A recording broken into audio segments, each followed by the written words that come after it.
ओम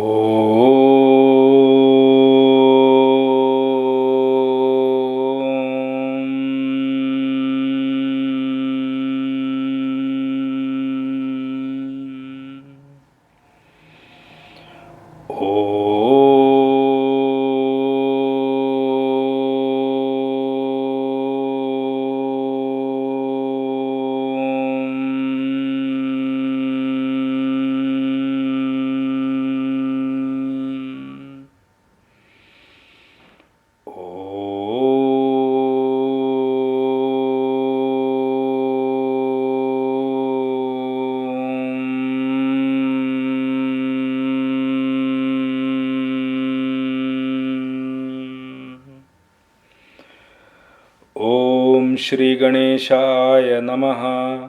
ओम श्री सरस्वत्यै नमः। ओम श्री गुरुभ्यो नमः। सच्चिदानन्दरूपाय विश्वोत्पत्त्यादिहेतवे तापत्रयविनाशाय श्रीकृष्णाय वयं नुमः। श्रीकृष्णाय वयं नुमः। वसुदेवसुतं देवं कंसचाणूरमर्दनं देवकी परमानन्दं कृष्णं वन्दे जगद्गुरुं। कृष्णं वन्दे जगद्गुरुं। मूकं करोति वाचालं पङ्गुं लङ्घयते गिरिं यत्कृपातमहं वन्दे परमानन्दमाधवं। परमानन्दमाधवम्। ॐ वाङ्मे मनसि प्रतिष्ठिता मनो मे वाचि प्रतिष्ठितम् आविराविर्म एधि वेदस्य मआणिस्थः श्रुतं मे मा प्रहासीः अनेनाधीतेन अहोरात्रान् सन्दधामि ऋतं वदिष्यामि सत्यं वदिष्यामि तन्माम् अवतु तद्वक्तारमवतु। अवतु माम् अवतु वक्तारमवतु वक्तारम्। ॐ शान्ति शान्तिः शान्तिः। सदाशिवसमारम्भां शङ्कराचार्यमध्यमाम् अस्मदाचार्यपर्यन्तां वन्दे गुरुपरम्परां। श्रुतिस्मृतिपुराणानाम् आलयं करुणालयं नमामि भगवत्पाद शङ्करं लोकशङ्करं। शङ्करं शङ्कराचार्यं केशवं बादरायणं सूत्रभाष्यकृतौ वन्दे भगवन्तौ पुनः पुनः। ईश्वरो गुरुरात्मेति मूर्तिभेदविभागिने व्योमवद्व्याप्तदेहाय श्रीदक्षिणामूर्तये नमः। श्रीदक्षिणामूर्तये नमः। श्रीदक्षिणामूर्तये नमः। श्रीकृष्ण गोविंद हरे मुरारे हे नाथ नारायण वासुदेवा। जिह्वे पिबस्वामृतमेतदेव गोविन्द दामोदर माधवेति। हे कृष्ण हे यादव हे सखेति। हे कृष्ण हे यादव हे सखेति। हे कृष्ण हे यादव हे सखेति।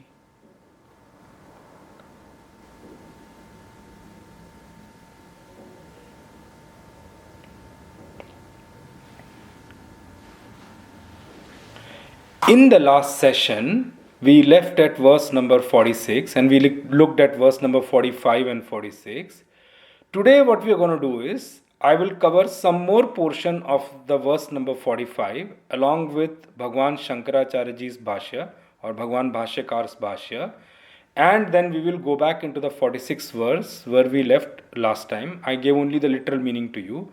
So I'll read the 45th verse and then I'll read Bhagwan Shankaracharyaji's Bhashya first, and then we'll take the little bit more meaning of the verse 45 before going into the verse 46 back.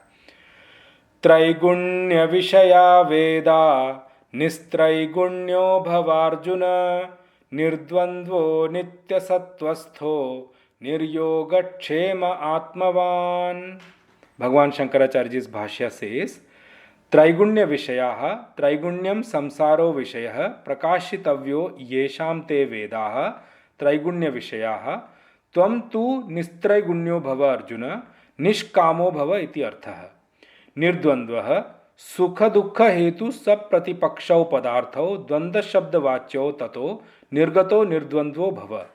त्वं नित्य सत्वस्थः सदा सत्वगुणाश्रितो भव तथा निर्योगक्षेमः अनुपातस्य उपादानं योग उपातस्य रक्षणं क्षेमः योगक्षेम प्रधानस्य श्रेयसी प्रवृत्तिः दुष्करा इति अतो निर्योगक्षेमो भव. आत्मवान् अप्रमत्तश्च भव एष तव उपदेशः स्वधर्मम अनुतिष्ठतः. So we were looking at this verse, and we have been looking at in the last two sessions about this verse, when Bhagwan says, Arjun, the subject matter of Vedas and subject matter of action will get you result only that which is within this creation. Within this creation means within this three guna. When I use the word within this three guna, you understand whatever is created is within three guna. So it will give you result which is within this creation alone. On the karma kand of Vedas and all the set of actions which are available in this world. Whichever stream, whichever thing you can see it, whichever company, whichever position, whatever you see it will all give you results which is within this creation. So, Arjun, what I want you to become, then Bhagwan gave 5 things as a goal to Arjun, that in your entire purpose, recreate your purpose, rework on your purpose in life, rework on everything what you want to do upon, and focus on these 5 things. These are the 5 levels of achievement, Arjun, I want you to work upon.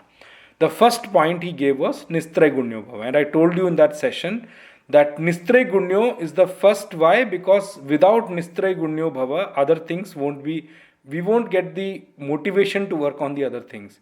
We won't get the way to work on the other 4 things without becoming Nistray Gunyo. That's why Bhagwan has given, I told you the order is also very important. So Bhagwan says, Arjun, hey Arjuna, Nistray Gunyo Bhava, Nirdvandvo Bhava, Nitya Sattvastho Bhava, Niryogatshema Bhava, and Atmavan Bhava. These 5 things Bhagwan told Arjun. Now Nistre Gunyo, I gave you all the examples till now, and I told you our Upanishads very loud and clear in their mantras also speak about this correct exercise of goal setting in the life. And goal setting means oh man, you have the ability, you have the capability, you have the mental temperament and intellect to choose a goal which is beyond this creation. When you choose a goal beyond the creation, then only you will get the motivation, you will get the sight, to work towards something which is beyond this creation. Without setting that goal, all working towards it, it's not possible at all. Your energies won't be utilized for that. Your temperament, your time won't be utilized for that. When you choose a goal which is beyond this creation, then even if it goes slowly, slow in pace, you will still spend some time every now and then to work towards that. Unless and until that goal is in your sight, even in your free time, I'm saying even if you have free time also, you have nothing to do, you have a book of scripture also with you, you won't be able to read because that is not in your sight of goal at all. That goal is not in your sight at all. Also, that's why Bhagwan says, Arjun, Nistray Gunyo Bhava. And I gave you Upanishad mantra also. The Upanishad mantra I gave you was Nayam Atma Pravachanena Labhyaha Na Medhaya Na Bahuna Shrutena Yame Vaishya Vrunute Tena Labhyaha Tasyaisha Atma Vivrunute Tanusam. Upanishad is very loud and clear. The one who chooses the self, to that one alone, the self decides to reveal itself. The self gives grace and blessings to reveal itself. Remember, our efforts cannot make the self reveal to us. And I gave you some efforts. I've already, the Upanishad mantra has also given. Nayamatma pravachane labhya. You do a lot of talks on the self. You discuss a lot about self. You give a lot of lectures and other things on the self. Self is not going to be revealed to you. You won't attain the self. Pravachane labhya na medhaya na bahuna shrutena. You have a great intellect. You can remember many shlokas, many verses, many mantras. Sorry, you won't get to have the vision of the self. Na bahuna shrutena. I've listened to a lot of Vedantic lectures. I've gone to many sessions. Some people say I've been attending Vedant sessions for years. Years that to say. Sorry, you won't be able to get the self. Na medhya na bahuna shrutena. Yame vaishya vrunute ten labhya. The one who chooses the self and starts working towards it. That choosing the self is what is nistragunyo bhava. Chooses the self starts to work towards revealing itself. So self is the all pervading thing and the energy and everything in that in this whole creation. Everything is the self alone. So now our effort cannot make us reveal, cannot make us understand or know the self. The self only has to reveal itself. And I told you this mantra was from Kathopanishad. The same mantra is in the Mundaka Upanishad as well. So that same mantra is in the Kathopanishad also. The same mantra is in Mundaka Upanishad itself. The same verbatim mantra. Nayam Atma Pravachane Labhya. Yame Vaishya Vrunute Tena Labhya. Tasyesha Atma Vivrunute Tanum Swam. In Bhagavad Gita, in the chapter 9, Bhagwan has taken this up in verse number 30. Not the exact mantra I am talking about. Bhagwan has said in Bhagavad Gita in a different way. Bhagwan says, Sadhureva samantavyaha samyak vyavasito hi saha. Before that he says, bhajate mam ananya bhag, sadhureva samantavyaha samyak vyavasito hi saha. And in the next verse, which is 31, he said, Chipram bhavati dharmatma shashvat shantim nigachati. In these two verses, Bhagavan is explaining the same thing, in that, understand the person as sadhu only. Sadhu eva samantavyaha. Samyak vyavasito hi sa. Why? Because in his goal, in his intellect, his goal is correctly set. He is firm in his goal. He has placed his goal very correctly. Because of that thing, every effort of his going is in the right direction. Because the goal you keep, all your efforts will go into that same direction. So this person know that person to be a sadhu only, a saint only, because he is samyak vyavasito hisa. He has placed his intellect at the correct goal. He has chosen the correct goal in his life. So slowly, gradually, he is moving towards that goal. And then he says, Chipram bhavati dharmatma shashvat shantim nigachati. He is definitely going to attain eternal peace. All others, through their action, they set a goal, they achieve it, they may have peace for some point in time. Again, the mind jumps into another goal. And at the end, it jumps into another goal. So our peace is actually temporary also in nature. Peace comes, then we go into a non-peaceful environment. Then again, peace comes for some time. And some people, they have to wait to get mental peace for years to come. Mental peace doesn't come to them at all. So this person, because he is well placed in the right goal, he is definitely going to attain the shashvat shantim nigachati. He is going to attain eternal peace. His mind is going to be completely peaceful, because his mind and intellect will stop toggling between the temporary goals, one after another, one after another, one after another. So, one thing I want to just highlight here, why I got you back to this verse, to explain it a little bit detail. I knew that this verse is going to take a little bit time. So in the last session, I could have taken some time to explain it further, but I thought, let me just give you the 46th verse also and try to connect both of them and then come back to this verse. Never mind. So, we'll complete this today and then move on to the detail of the 46th verse. So the first thing is that, when we set this goal, we know that, I am not capable. I am not a good candidate for this particular goal. I am not a deserving candidate for this goal. Doesn't matter whether you deserve this goal also or not, whether you are right candidate or not a right candidate for this goal at all. That is not your worry. Once you have set the goal, once you have set this goal, and I would say once you have kept an eye on this goal, kept this goal in your sight, you need to remember one thing: every other work of your life slowly, gradually will start falling into place to achieve this ultimate goal. This is the reason why Bhagavan is saying keep this goal correctly. Once you set this goal, other things will automatically start falling in place in that ultimate goal. Why?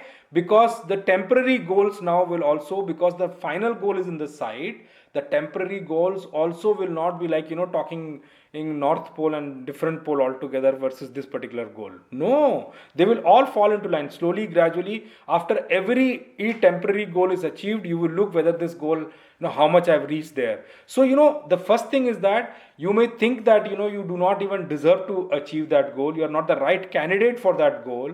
You do not have the capability for that goal. That's one thing which may come into your mind. The second thing which may come into your mind is that, oh, I do not know how much time it will take to reach there. I do not know when I am going to achieve it. Doesn't matter. You have at least started your journey.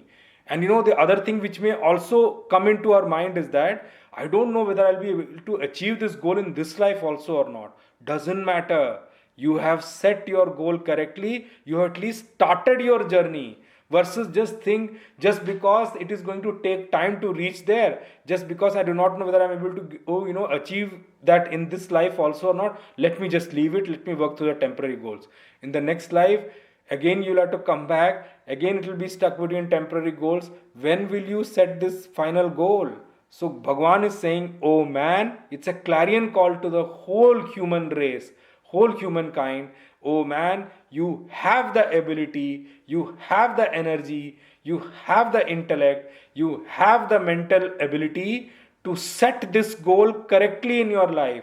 I told you in my previous, couple of sessions before also, it doesn't matter how much growth you achieve vertically. It doesn't matter where you reach vertically, but at least start this vertical growth in this life, if not anything else. It is not your worry at all how much you will achieve when you start the journey. At least remember one thing, it is not that you start the journey and you will achieve nothing. It is not possible at all. It's the guarantee of God that don't worry, you at least start working. I will see how much you can achieve and I'll make sure that you will achieve some grace and better than your performance only. So, man, you have the ability to set this goal correctly. At least correct your faith and go. At least correct your goal process and go. At least correct your vision and go. At least keep this goal in the sight, because ultimately every jiva, I told you, it's the whole life moves in a circle. Every jiva has to go back to where it started from. Till that time it goes back from where it started, its journey is never going to get complete. It will always be toggling between birth and death, birth and death, birth and death. Again the same sukha, dukkha, happiness and sorrow and other things in this life and all those things. It will continue in your life. It's not going to go anywhere because you have not set that goal correctly. At least correct your goal and go. Don't worry, you will achieve. But then another question comes, is Vedanta against the worldly achievements? No, please don't consider that at all. Vedanta is not against anything. God is not saying that leave aside everything. Bhagavan is saying go enjoy. But understand those things which you achieve as temporary goal and achieve as a result in your life, the sukha and dukkha which comes from them, they are only temporary in nature. That's the first thing. Second thing, they are only in between process to achieve there. It's only the tool for you to go there. Don't stop at that. Once you achieve a result, don't stop there. Move on, keep moving. The journey is not complete yet. Keep the ultimate goal in sight. Whatever you achieve temporarily is only your facilitator.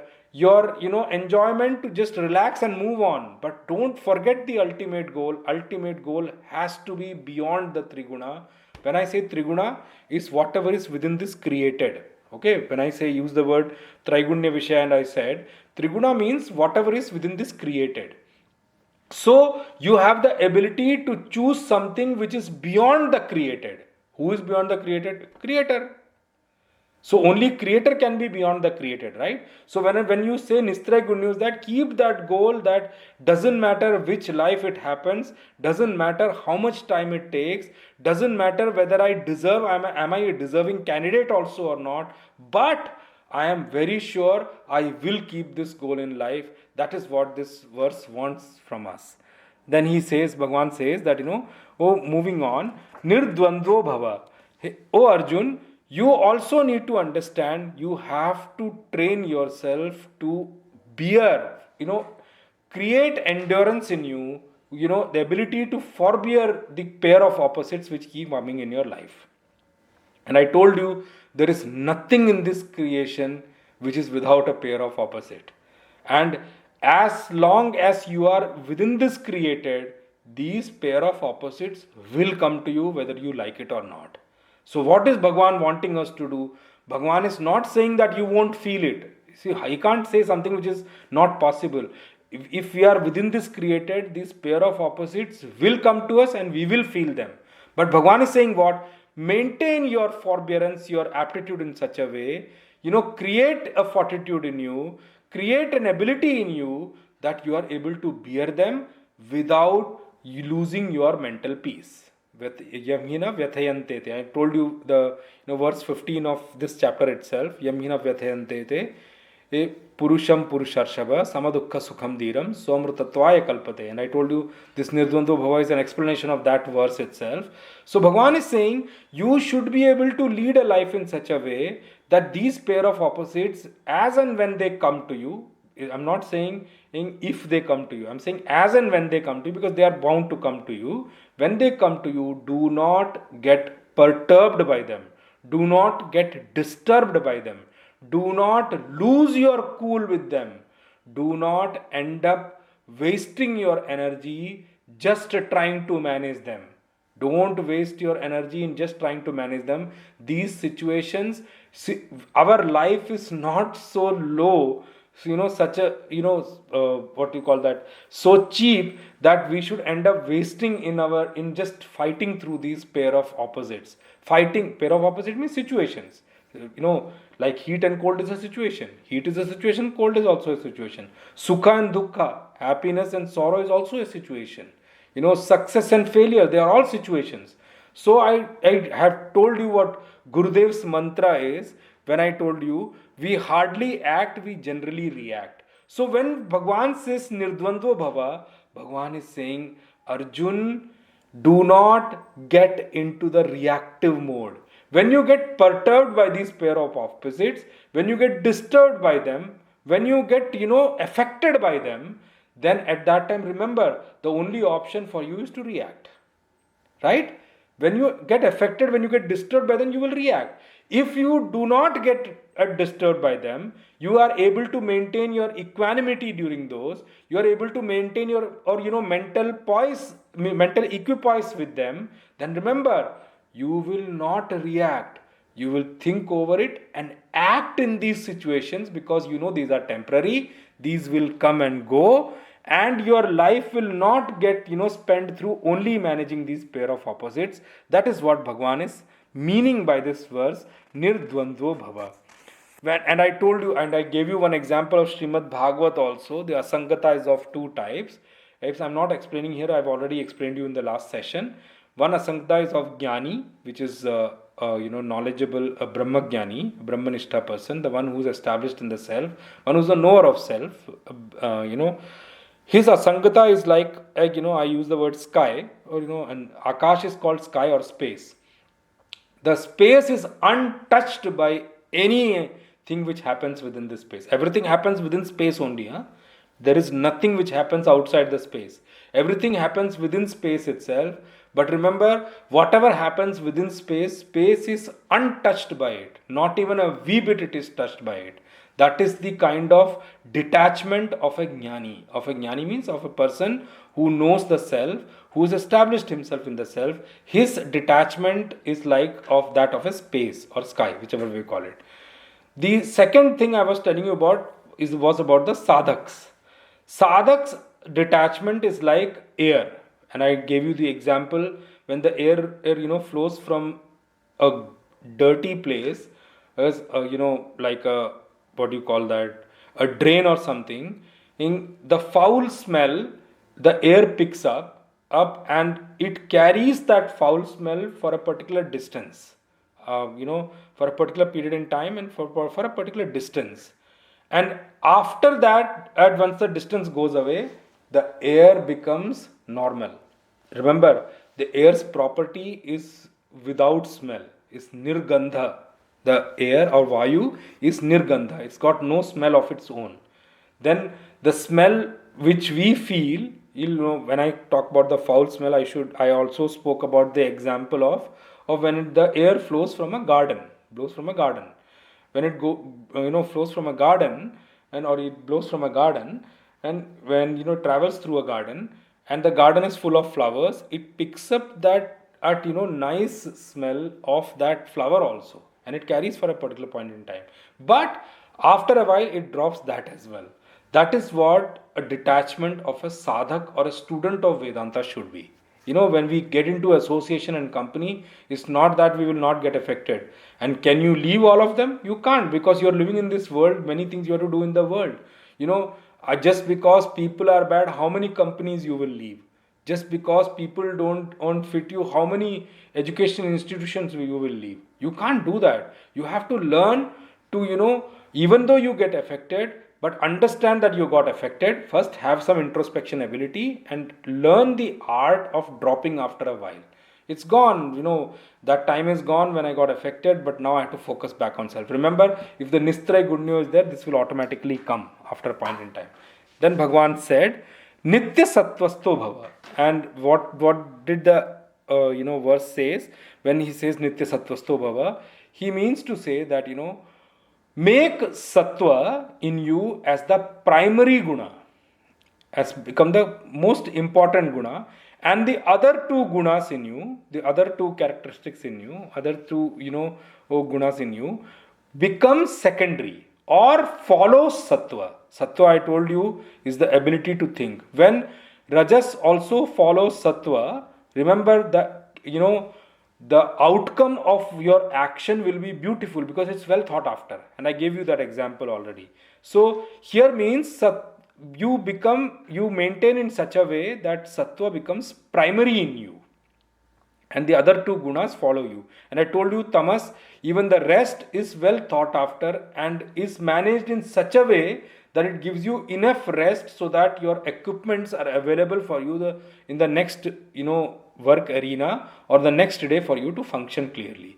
And able to manage that some days when I know that at the sleep time I need to practice something, maintain it such a way, provided sattva is primary in you, then this ability automatically comes. And I gave you the example of Arjuna, whose name became Gudakesha also because he practiced the Shabda Bedi Ban, and the arrow which pierces by just listening to the sound, it can shoot or hit a target with just the ability of listening to the sound itself.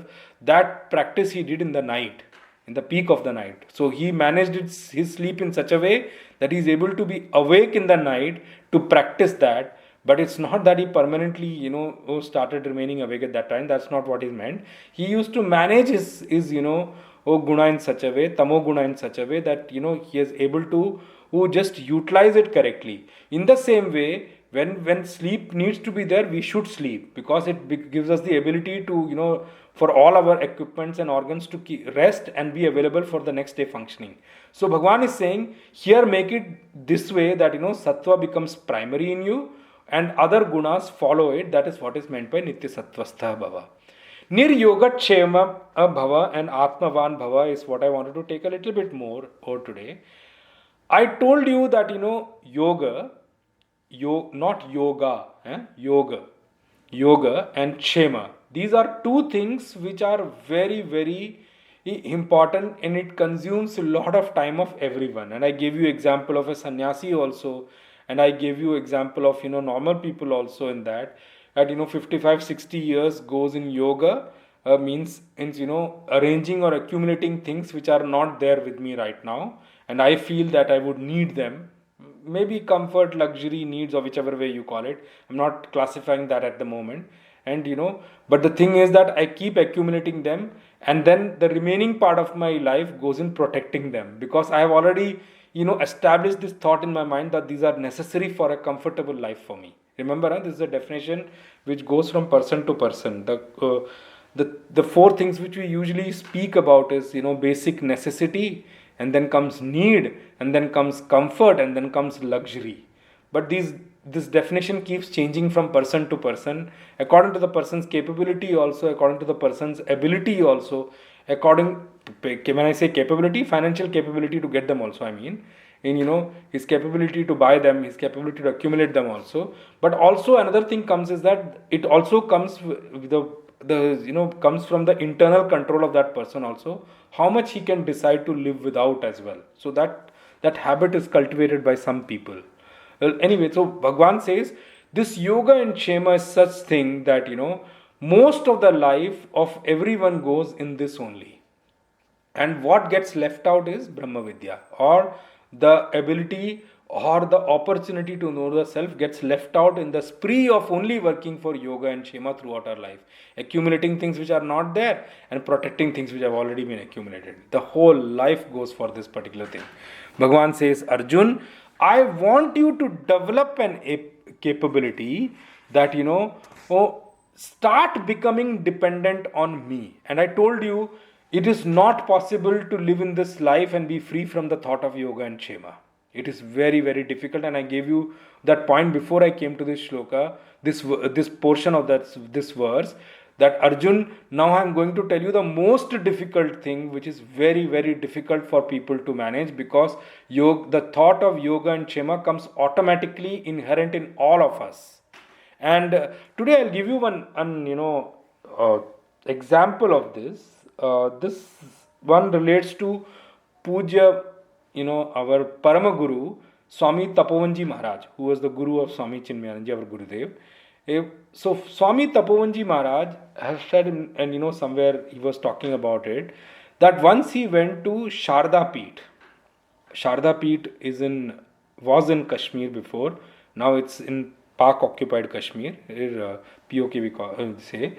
So he went to Sharda Peeth, and Sharda Peeth is very, very important. It's such a shrine which have been very important for all our spiritual seekers and everyone. Sharda Peeth was very worshipped place before it went to POK. There was proper puja and all going on.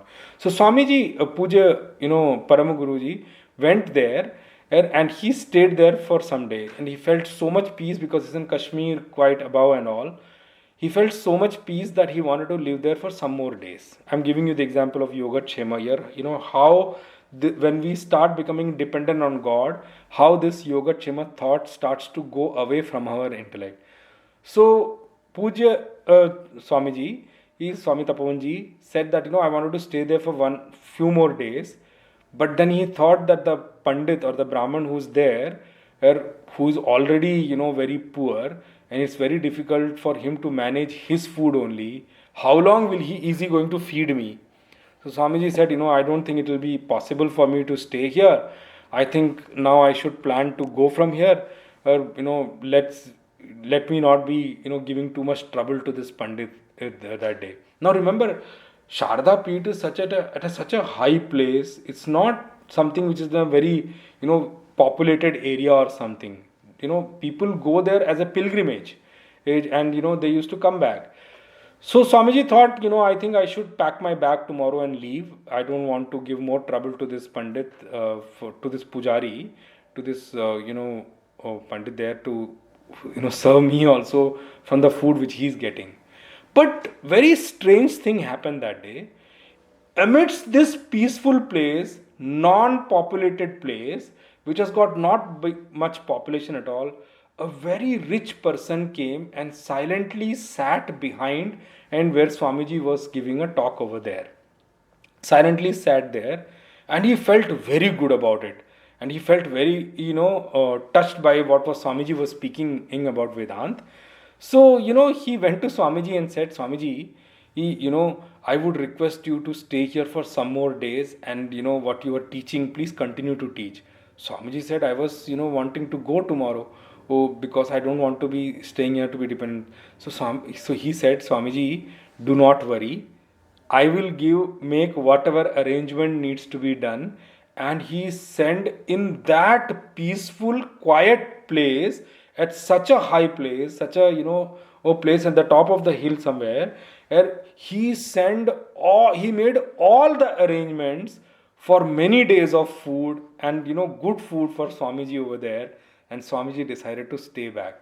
Swamiji said, this is how when you start becoming dependent on God, He starts to take care of your yoga and kshema.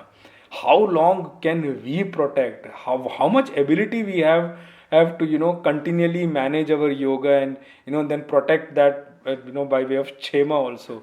We don't have. So here he says, when you start becoming dependent on Bhagwan, and then you remember, because your thought process is devoted to God, and you start working for God, you start working for the happiness of God, slowly, gradually He starts to take care of your things. And I told you in Bhagavad Gita itself, where Bhagwan says, as ananyas chintayanto mam ye janaha paryupasate tesham nityabhyuktanam yogatshemam aham vahami. And I used that word in that last session.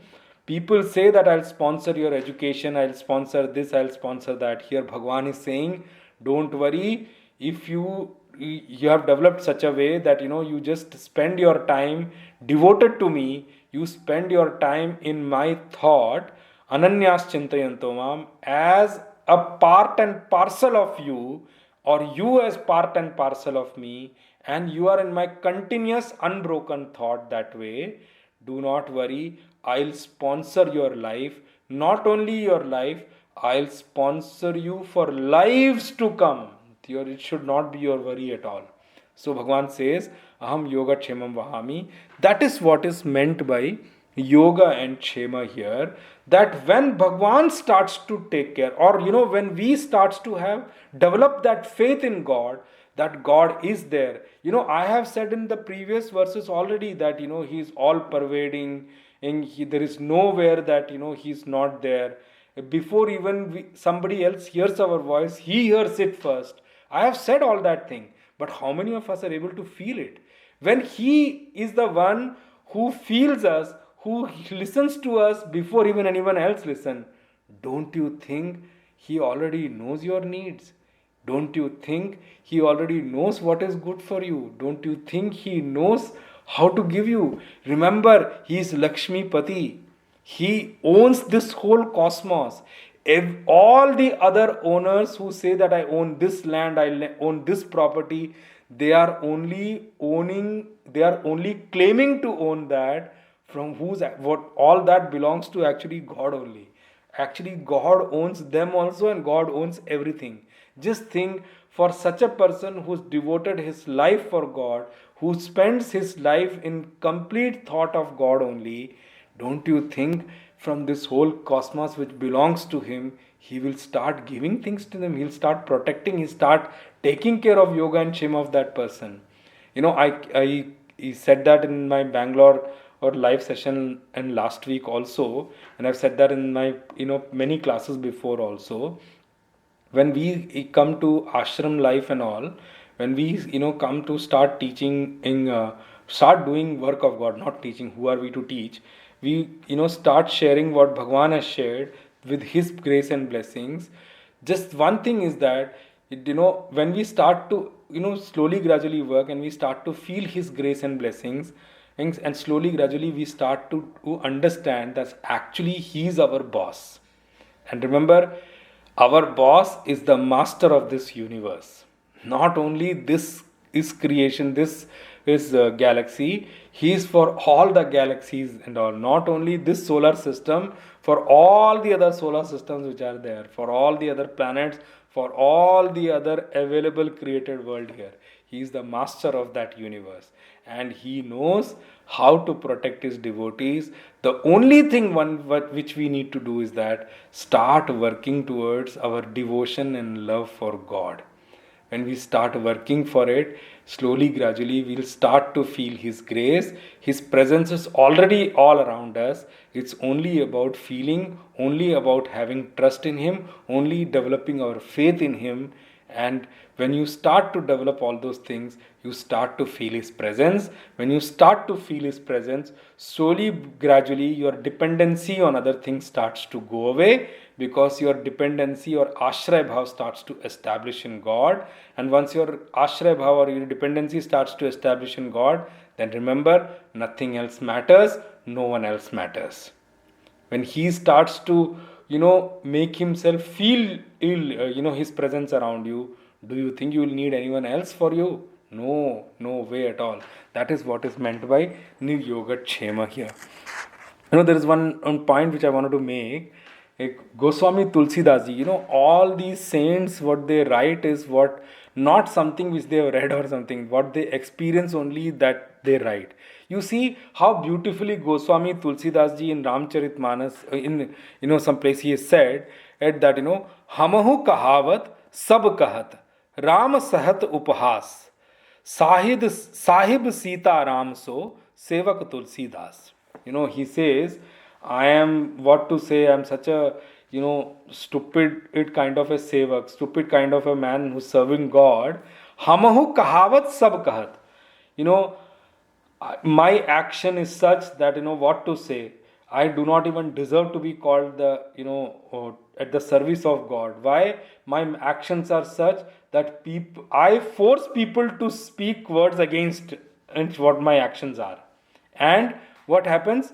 Hamaho kahavat. I only force them to say through my actions, and they say sab kahat. They all say, see, he says that he is serving God, and see his behavior, see what he is doing, all those kind of things. So hamaho kahavat sab kahat. I only force them to say through my action, then they also say it. And then he says Ram sahat upahas, because Goswami Tulsidas ji's Isht Devta was Ramji. So he says, you see my master, but Ramji, he bears all the fun which people make, all the bad things which people talk about my action, because I am at the service of Lord. So, when a servant does something wrong, master only has to hear, no? So when they go and complain to master only bear all those things, and he doesn't get anything down to that person serving him at all, his servant at all. I would not use the word servant, but the person serving him. So of course, person serving him is a servant only, but this servant word is taken in a very different way. That's the reason I changed that thing. So he says Ram sahat upahas. Now you see Sahib Sita Ram so, Sevak Tulsidas, and you see the master is like Sita Ram so, is like Bhagwan Ram and Mother Sita, they are the masters, and you see Sevak, the person who is serving him, is like Tulsidas. And this is the beauty of God. When you start raising your dependence on God, He takes care of everything. When I told you, even if you are an adhikari, even if you deserve, you're a capable candidate or not, doesn't matter to you, because He starts to take care of everything in your life. And that is what is meant by, Yogatshemam aham vahami. Bhagavan says, I carry behind them. And then the last word I used was Atmavan. Last word Bhagavan said was Atmavan Bhava. And I told you Atmavan Bhava means Apramata Bhava. Be alert and vigilant. I explained very little about this in the last session. What do you mean by alert and vigilant? Now this thing also I wanted to tell you, that for example you are sitting somewhere in the class, okay, and suddenly your mind goes somewhere else. Because your mind goes somewhere else, your presence from that place is gone. Okay. And for example, teacher notices that you're staring at the teacher, and he suddenly throws a chalk on you or something, and he says, answer what I was talking. You were stuck at that time. Now remember, when you mean here Atmavan Bhava means Bhagwan is saying what? Be alert and vigilant. What do you mean by being alert and vigilant? When you are living in present and your focus is also in the present, remember your alertness and vigilance automatically comes. You will automatically be alert and vigilant. The moment you lose your mind from your present, and that time you become, non-alert and non-vigilant, and things happen around you.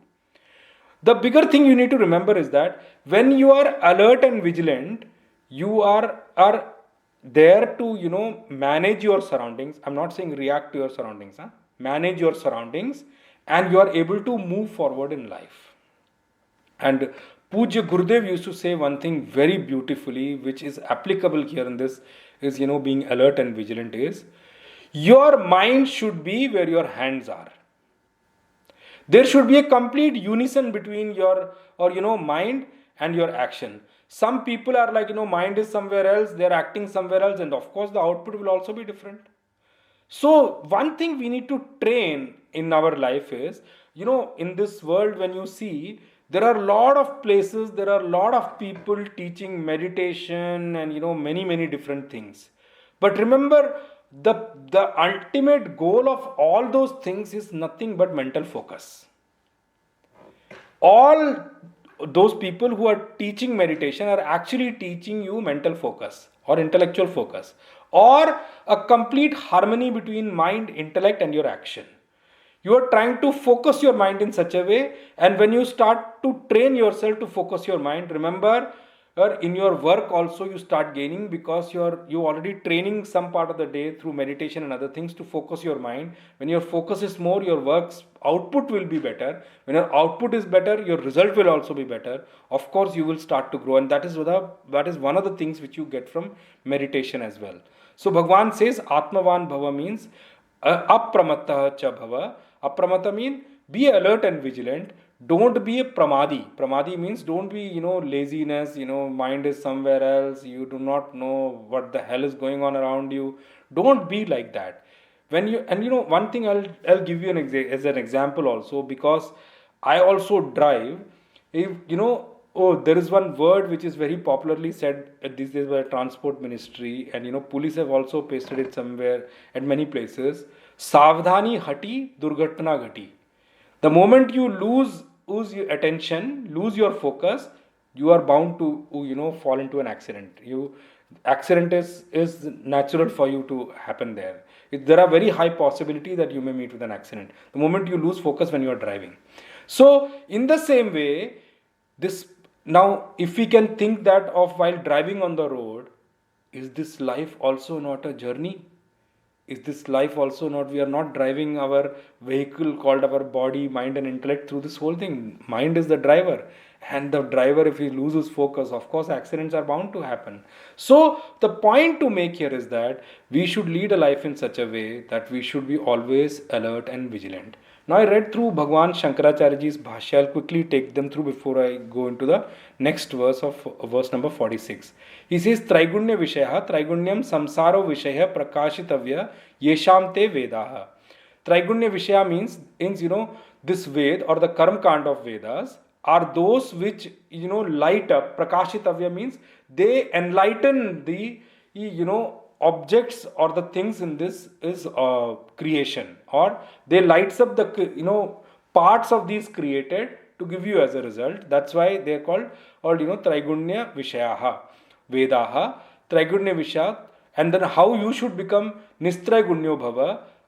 And Bhagwan Shankaracharya uses this word here, Nishkamo Bhava iti arthaha. Nishkamo means what? You should be free. The literal meaning of this is that you should be free of desires. Actually, that's not what is meant here. Nishkamo Bhava means amongst all the objects, one way to understand Nishkamo Bhava is that, you be free from desires. When you are living in this world, I told you there are 4 classification of needs itself, necessities, needs, and comfort and luxury. How can you be free of all those things? Here, Nishkamo Bhava means you correct your varan. Varan means you correct your goal in life. And I told you from Kathopanishad mantra as well, Varastume varaniyassa eva. among all that which can be chosen, ultimate it that can be chosen is actually the self or God. Varastume varaniyassa eva. Amongst all that which can be chosen, that which is beyond the Triguna, God or the self, is the actual one who deserve to be selected. At Varastume varaniyassa eva. And he says, is Nishkamo Bhava, that is what he meant by Nishkamo Bhava iti artha. Nirdvandha.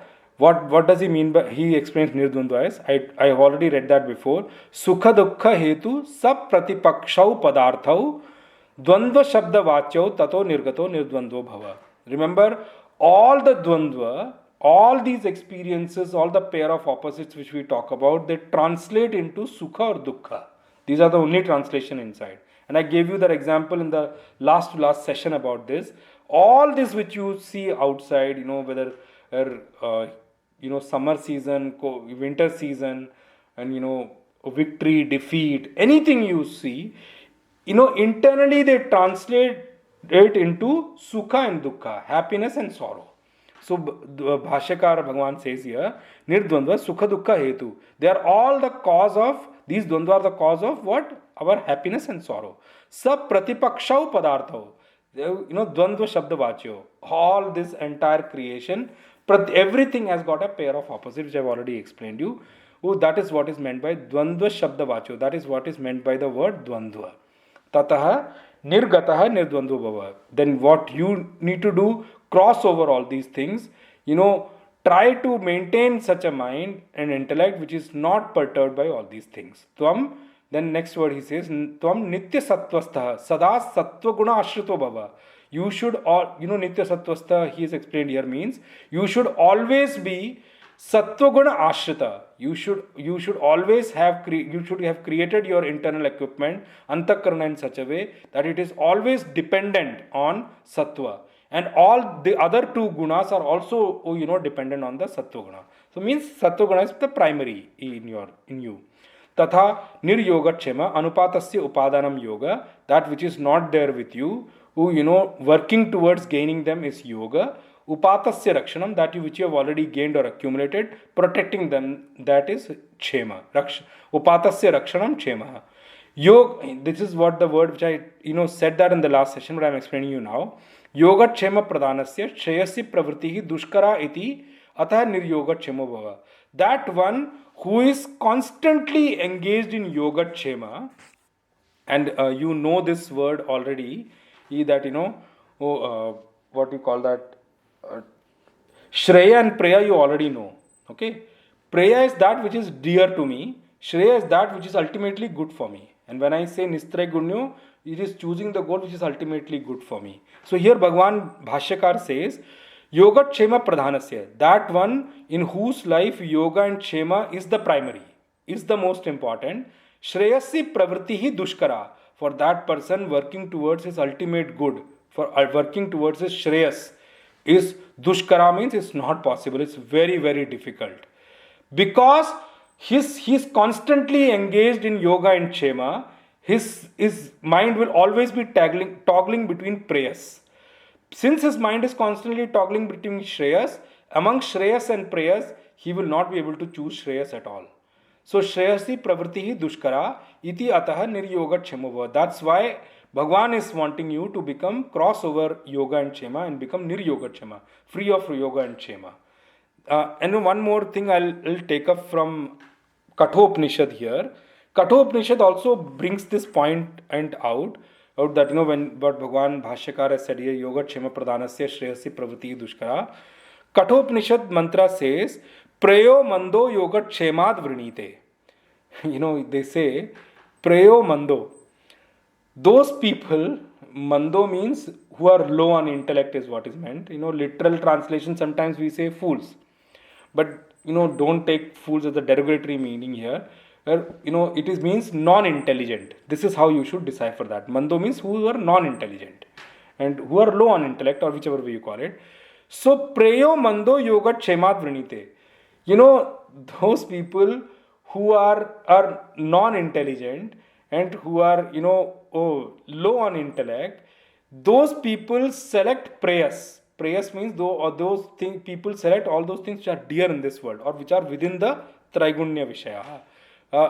Yoga Kshemad Vrinite.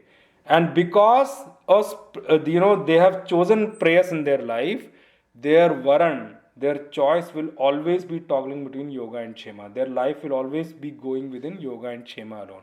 This is what Kathopanishad also has to say. Then Bhagavan says, Atmavan apramattah cha bhava.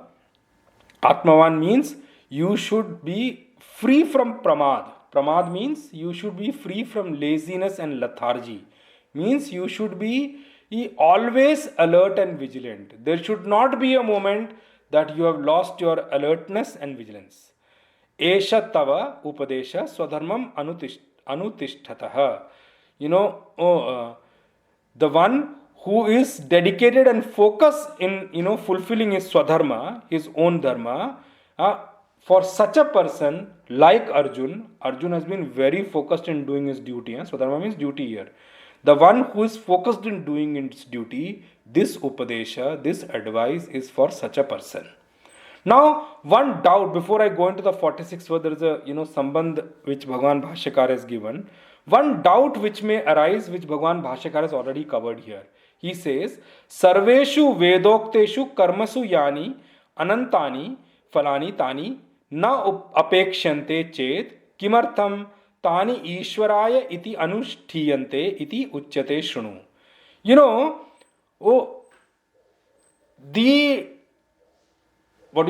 Infinite, not exactly infinite in that way, that uncountable fruit of actions which are mentioned in Veda means Karma Kanda here, if somebody has developed an intellect in such a way that he do not want those results.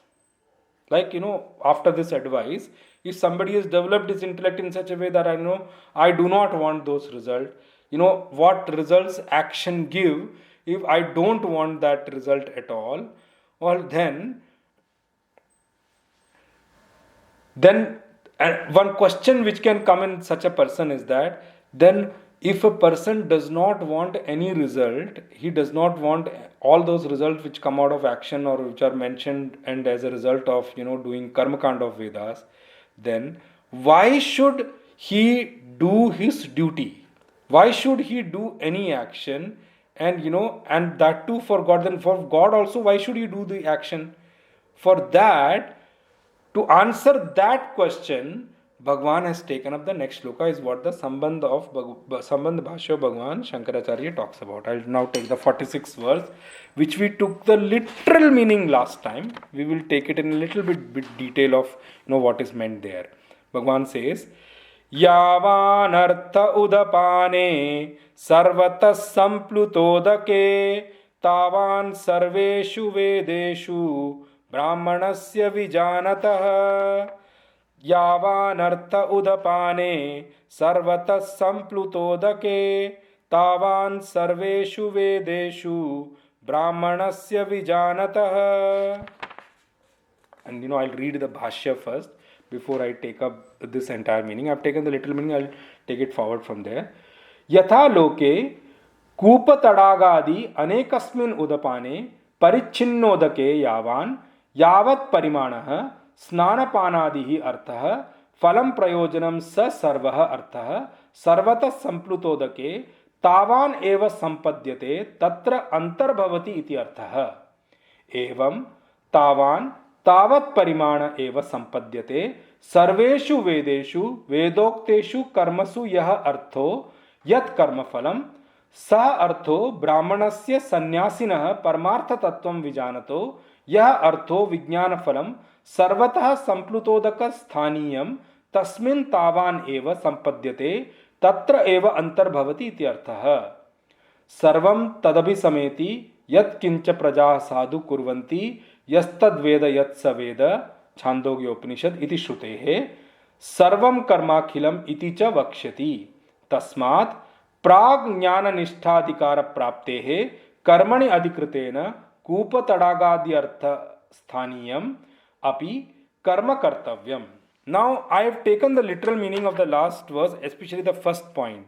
The example which Bhagwan is trying to give here is, is during the summer season, and I'll take the example of Ganges, which I took in the last time also. During the summer season, when the river reduces its breadth, river shrinks is the word which we use usually. When the river shrinks in the summer season, and summer and winter season, what happens? The people who are dependent for their water needs, it's on the river, because the river shrinks, they start to place their dependence or start to fulfill their demand or dependence from the wells and the small kind of ponds, jalastrot, source of water which is formed at the banks of the river, because the river has shrunk in its breadth. That is why.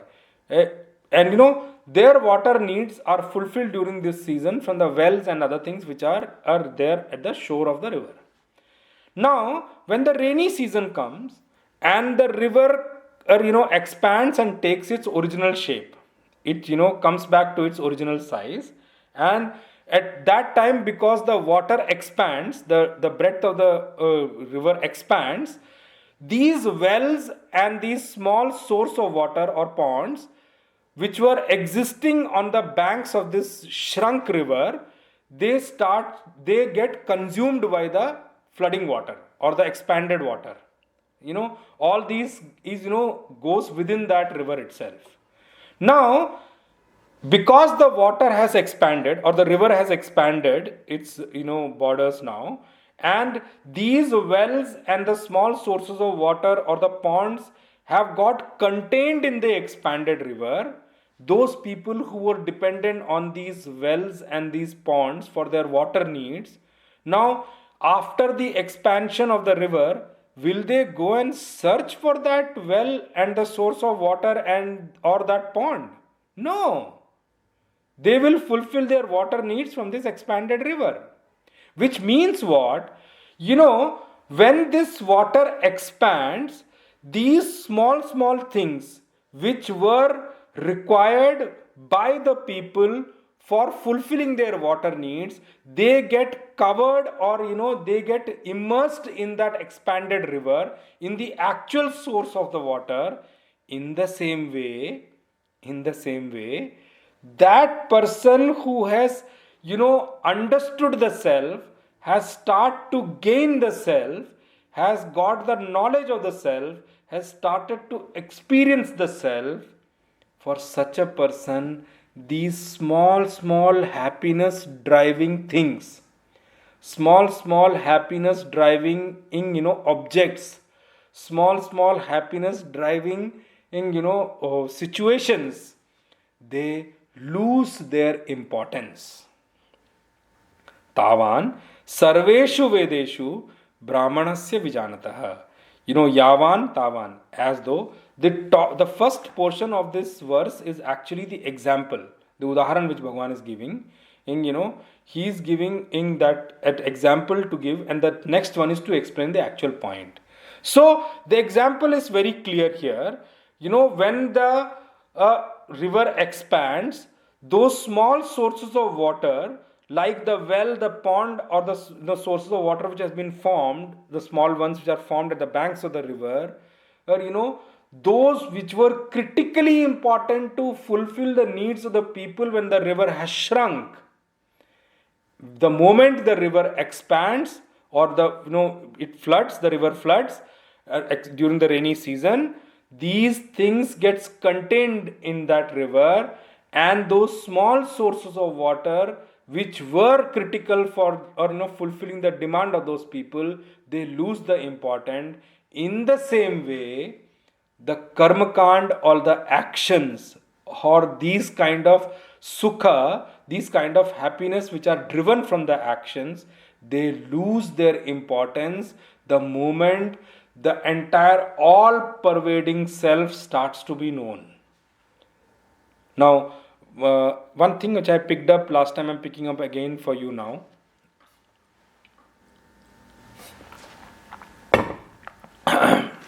That, what happens usually? One question which usually comes, which Bhagavan Shankaracharya ji also picked up, is that it is usually said in the world that, The one who chooses prayas, he loses on shreyas. That's true. That's true also. But people tend to understand the other way around also. The one who chooses shreyas, it is they think that he or she is going to lose out on prayers. But that's not true. You know, there is one word which is said in Hindi, ya Maya mile ya Ram. Either you will get Maya. Maya means Traigunya Vishaya, created. Maya doesn't mean that, Maya in that form. Maya means that which is created is called Maya here. Ya to Maya milegi ya Ram. Either you will get Maya. Maya means you will get, one of the things within the created, or you will get Ram. But that doesn't mean that when you get Ram, you will not get Maya at all. That is a thought which commonly comes. But remember, ya Maya milegi ya Ram, there is another part of this side also which you should know, which also people talk about outside. Oh, I don't want to work for spirituality. Why? What happened? Because who knows what happens, whether I'm going to gain the result also or not. It should not happen this way, that na Maya mili na Ram. I did not get that which is created also, neither I got Ram. Don't take, go get into that level. I do not know who said that, but I'm just saying, some people say that they give us an excuse that I don't want to pursue spirituality. And I would want to, take that as an excuse that I do not know whether I get Ram or not. And if I don't get it, I work for it and don't get it, I will be losing out on both. Bhagwan is tackling that point here. And I told you already, when you choose God, it's not that you're going to lose out on everything in life. Here, remember one thing. One way to look at this thing is that, with the example which Bhagwan is giving here, that the moment the river expands, these wells and these small sources of water or the ponds, they get contained in the river. That's one way to understand. In the same way, if you take it, the moment one gets the self, all the other kind of happiness, they gets contained in that self. That's correct to understand. But remember, there is another way to look at it also, which is what I want to bring out here. The other way to look at it is that, when you get that bigger thing, like for example, let me take the example of the river itself. When the river expands and a person without much effort can just, draw water from the river itself, then, the need for the well or the small source of water completely eliminates. They lose the importance completely. Why? Because when the rivers expand, ultimately they were wanting to fulfill the need of the water only. And remember, water is in abundance in that expanded river. Well, they have to make an effort to get it. The small pond also, they'll have to, whatever that source is, they may have to clean the water or something like that. When the river has expanded, their need is fulfilled very easily. The one meaning of that is that when the river expands, these sources of water gets contained in the river. In the same way, when that person attains the self, when the person gains the self, when the person knows the self, these small happiness lose their importance. Now, I'll tell you one word which our Puja Guruji Puja Swami Subodhananji used to use it. That Ananda of Brahman, that Brahmananda, is so vast and so continuous and unbroken that a person who's in Samadhi, I'm not using the word meditation, I'm using the word Samadhi here. The one after knowing the self, the person who is in Samadhi, he or she don't want to come out of that Samadhi. Because the other kind of happiness which people derive out of objects and things and situations become petty, paltry for that person. They become very small in front of that Brahmananda. That Brahmananda is so huge. It's so unbroken. It's so infinite that, these small happiness, who will run after? Another example Puja Swamiji used to give. That example is not literal, but I'm just trying to give you that example. There is this cow which feeds on green grass. Now, if somebody goes to that cow and says that, you are eating green grass, you are missing on the dry grass, the cow may end up laughing at that person. Why? Because in front of green grass, the happiness which is derived out of green grass, what is that dry grass going to do? Another example which is not to be not exactly to that level, but it will explain you that thing. That somebody says that I have 10 rupees. Now, will you say to that person, you have 10 rupee, but you don't have 1 rupee? 1 rupee is already contained in that 10 rupee, isn't it? The person who has 1 rupee, in that 1 rupee, 10 rupee is not contained. Remember, that is what the Preyas and Shreyas thing you need to remember. In front of Shreyas, Preyas is nothing. That happiness which is derived out of Preyas, comes to be minuscule in front of the thing. It loses its importance. It loses its stand. It has got no meaning at all in front of that Brahmananda. That is what Bhagavan is trying to explain from this particular verse. He says, one thing you need to remember here, the word, I am going to explain it here only.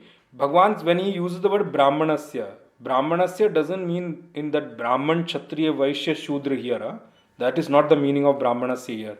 Here Brahmanasya means Brahman Janati iti Brahmana. The one who knows Brahman, the one who knows the self, the one who has realized the self, means Sanyasinaha. And Bhagavan Shankaracharya ji also has taken the same example. He says, Sa Artha Brahmanasya Sanyasinaha Paramartha Tattvam Vijanata. The one who knows the ultimate truth, Paramartha Tattvam. One who has realized the self, the one who has realized the truth, one who has realized the ultimate truth. Yah Artha Vijnana Phalam Sarvata Samplutodaka Sthaniyam Tasmin Tavaneva Sampadyate. So you need to understand this Brahmana as a Brahman, a person, a sannyasi, a self-realized saint who has known the self, who has realized the self. That person, for that person, Sarveshu Vedeshu, it becomes this entire Veda. Entire Veda means entire Karmakand, and its result loses its importance. The same way as the well and the small sources of water loses its importance when the river expands. In the same way, this person who has realized the self, the person who has got the Brahmananda, this person who has already gained the self, known the self, had the vision of the self, had experienced the bliss of the self. Ananda means bliss here. The bliss of the self. For that person, all the happiness which is derived in this world. Now I am giving you one more thing here to know. All the happiness which is derived of all the actions in this world, or all the actions in the world, all the karmakand which is mentioned in the Vedas, those things become minuscule, non-important, irrelevant for that person in front of the bliss which is experiencing without those actions. So that is what Bhagavan is meaning here by saying this is and in the Bhashya also he has said that these fruits of action, and one more thing I'll say that in front of Brahmananda, the person who's experiencing Brahmananda, all the people, and this is coming out of Upanishad mantra also, Taittiriya Upanishad, Brahmananda Valli is also, it's also there, where when they speak about the realized saint there, where all the happiness which is derived by everyone from all of their actions throughout their life, throughout this creation of everyone, if you total all that happiness which is derived by them, it is minuscule in front of the Brahmananda or the bliss which a realized saint is experiencing every moment. On that thought, we will, complete the session today. Rest we will see it in the next session.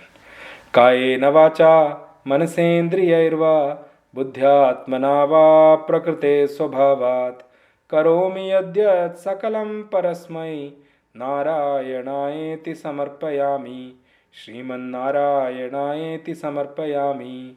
ओम पूर्णमदः पूर्णमिदं पूर्णात् पूर्णमुदच्यते पूर्णस्य पूर्णमादाय पूर्णमेवावशिष्यते। ओम शांति शांति शांति। हरि ओम श्री गुरुभ्यो नमः। हरि ओम तत्सत्।